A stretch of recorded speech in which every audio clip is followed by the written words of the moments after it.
करा दे। गंगा के जल में 7 बेलपत्री डालकर जो नंदीश्वर भगवान अर्थात जो शंकर जी के शिवलिंग के सामने नंदी होता है, उस नंदी के चरण पर गंगा का जल चढ़ाकर बेलपत्री शिव पर समर्पित कर देता है, उसके घर में रुपया रुकना चालू हो जाता है। फिर वो गलत जगह पर नहीं जाता, गलत स्थान पर वो धन जाएगा ही नहीं।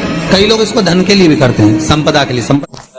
पंचमी, अष्टमी, एकादशी, प्रदोष, शिवरात्रि, अमावस्या, पूर्णिमा, इस दिन ये 7 दिवस आपको बताए थे और कहा गया था कि 5-5 दिए लगाना शाम के समय पर।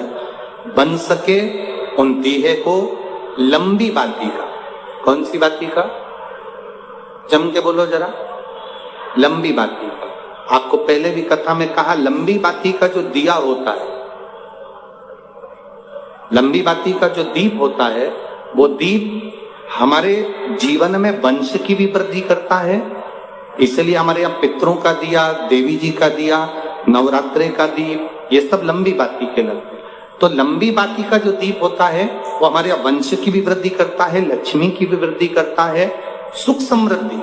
और अगर मान लो भूल से हमारा कहीं पैसा अटक गया और वो व्यापारी नहीं दे रहा, तो लंबी बाती का जो दिया होता है वो पैसा भी हमारा वापिस लौटा कर लाता है। इसलिए लंबी बाती के दीप का स्मरण करें।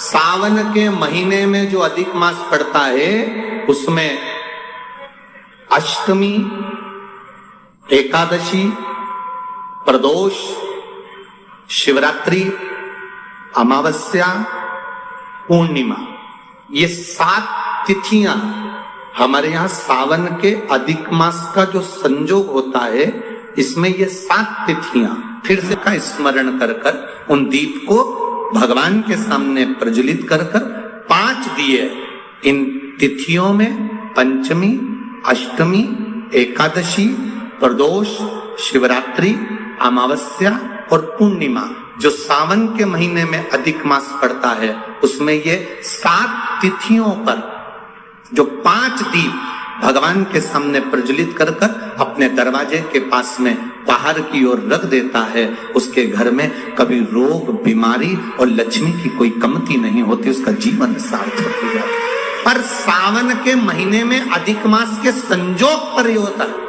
बाकी के समय पर अधिक मास कोई से भी अगर महीने में आ गया, आषाढ़ का आ गया, या कोई महीने में कार्तिक का आ गया अधिक मास, या कोई अन्य महीने में आ गया, तो उसका प्रमाण नहीं है हमारा संपदा के लिए। अर्थात जिसका व्यापार नहीं चलता, जिसके घर में पैसा नहीं आता, या नौकरी नहीं लग रही, या सर्विस नहीं लग रही, आप अप्लाई कर रहे हो, जगह जगह जाकर इंटरव्यू भी दे रहे हो और पैसा नहीं आता, तो उसके लिए भी प्रयास किया जाता है। पर उसके लिए यहाँ पर जो धन के लिए करते हैं, उसके लिए विष्णुपदी के लिए करते हैं। मतलब जैसे गंगा के जल में तुलसी के 11 पत्ते डाले जाते हैं, और उसको किसी भी नारायण के मंदिर में राम कृष्ण शिव, शंकर नहीं, राम कृष्ण, भगवान विष्णु, दत्त आदि जितने नारायण के मंदिर हैं, उस मंदिर में किसी भी पात्र में, एक छोटे से पात्र में उसको भरकर रखी आते हैं महाराज, उससे भी जॉब, सर्विस, नौकरी में सफलता प्राप्त हो जाती है। परंतु वो भी एकादशी को ही होता है। कुछ देर तक पात्र को रखा जाता है, फिर वही पात्र का जल किसी भी वृक्ष के नीचे डाल दिया जाता है, उससे भी नौकरी के लिए फायदा मिलता है। एकादशी के दिन जब आप जल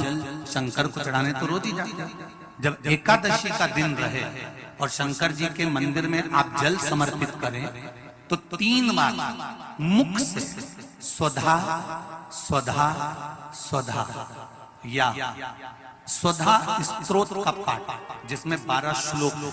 शनिवार के दिन जो पीपल के वृक्ष में सरसों के तेल का दीप लगाता है, उसको शनि कभी परेशान नहीं करता। एक बात हमेशा ध्यान रखिएगा, मान लो अगर कोई भारी रोग ऐसा शनि महाराज के कारण हो गया हो, अच्छे काम करते करते उल्टे हो रहे हैं, होते हैं किसी किसी के साथ में, विपरीत परिस्थितियां आ जाती है, अच्छा करने जाओ बुरा हो जाता है, अच्छा कर्म करने जाओ बुरा हो जाता है। तो पीपल के वृक्ष की जो छाल होती है, छाल देखिए, पीपल के वृक्ष में जो छाल लगी होती है, उस छाल को घिसकर चंदन बनाकर भगवान शंकर का स्नान कराकर, अभिषेक कराकर, पूजन कराने के बाद में पिपलेश्वर महादेव का नाम लेकर, कौन से महादेव?